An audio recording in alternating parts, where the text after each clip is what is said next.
Welcome and good evening to the final day of the Audi MedCup in Cascais for the Cascais Trophy. Now we've had two superstar sailors with us in the studio tonight. Kevin Hall, the navigator on Quantum Racing. Hi Kevin. And Beto Alvarez, the helm and owner of Patagonia, the new Soto 40 class and the class president. Gentlemen, thanks for coming in. And what superb champagne sailing conditions we've had here, Beto. Oh, it was awesome. Every day we're having 18 to 22 knot winds. Great sea conditions, boats surfing all day long, so it couldn't be any finer. And Kevin, pretty good for you too. Yeah, Beto pretty much summed it up. It's beautiful here, the racing was fantastic, it's a challenging race course, and we can't wait to come back. Fantastic. Well, it's always beautiful in Cascais, Portugal. Let's have a look at the sights and sounds around the race village and get a feel for where we are.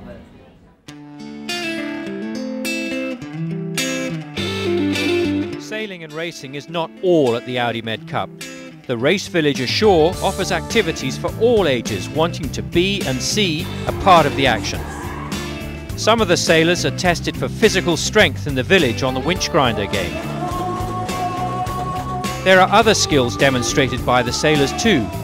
Bribon's David Vera has a special skill that perhaps he should use to make a career change with.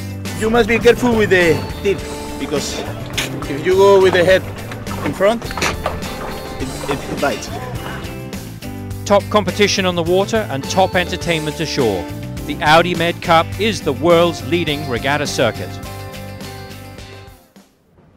Now there's some pretty big news for this first regatta of the Audi MedCup series this year. A new class, the Soto 40. And it's great to have the class president here, Beto. Could you just first of all just tell us, what is this boat? Well, basically it's a 40-foot one design boat. It was a boat that was designed specifically for fast downwind conditions with no rating system in mind. So it was just, how can this boat go fast without any compromises? No compromises. Now let's look at the final day's action of the Soto 40 class and see how it went. The all-new Soto 40 class battled it out again today in the howling conditions and bright sunshine. It was tough but enjoyable sailing again for the Audi MedCup Junior class. Iberdrola did enough all day to maintain their overall lead. The British boat Engoni had a surprise win in the first race of the day. But further down the leaderboard, there was a battle for second place. 22 and Bigamist just needed to beat each other to take the second step on the podium. But it was gear failure on Bigamist that put paid to their chances. Iberdrola again won the day, followed by the Argentinian Patagonia and then 22. The young Portuguese crew had done enough to take second overall. Well, an absolutely stunning result from Iberdrola. 4 wins in 8 races. They won the regatta on 13 points. Now they're followed by a guest crew, the Portuguese sailing team, a new concept that I'll talk to Beto about in a second, followed by Bigamist, Patagonia and Engoni.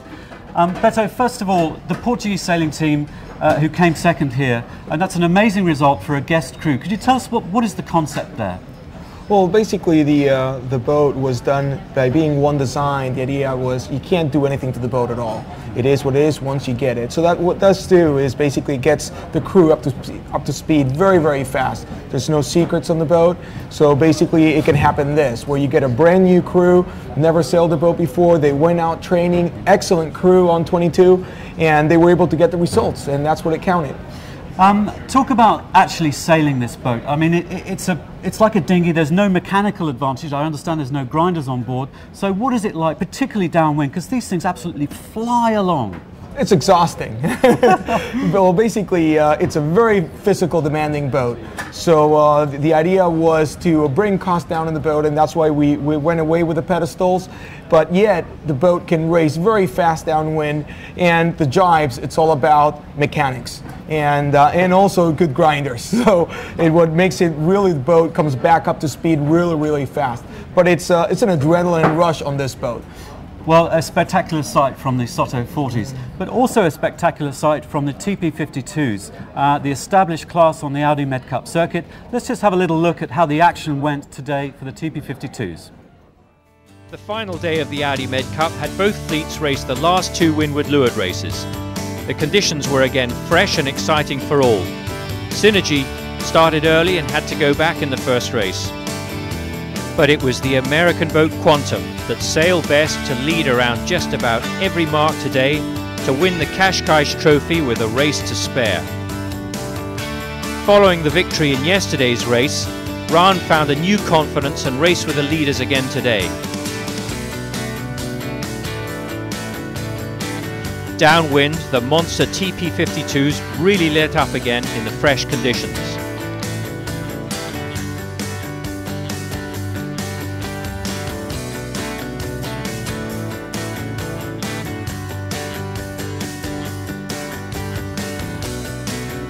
The last race was going to be a fight for second overall between Audi Azura Sailing Team and Container.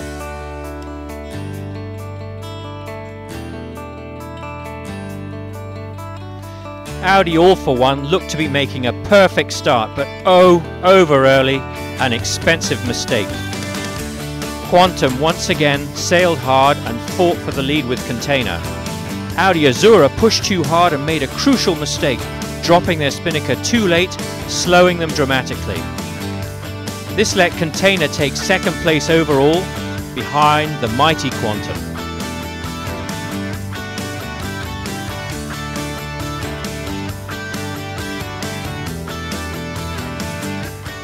Well, an astonishing result for Quantum Racing there. 5 wins in 9 races to absolutely sweep the board of the regatta, followed by Container, who moved up 1 place today with good result over Audi Azura Sailing Team. Synergy, solid. Ran had their special day on the long distance race by winning that and gaining 1.5 points there.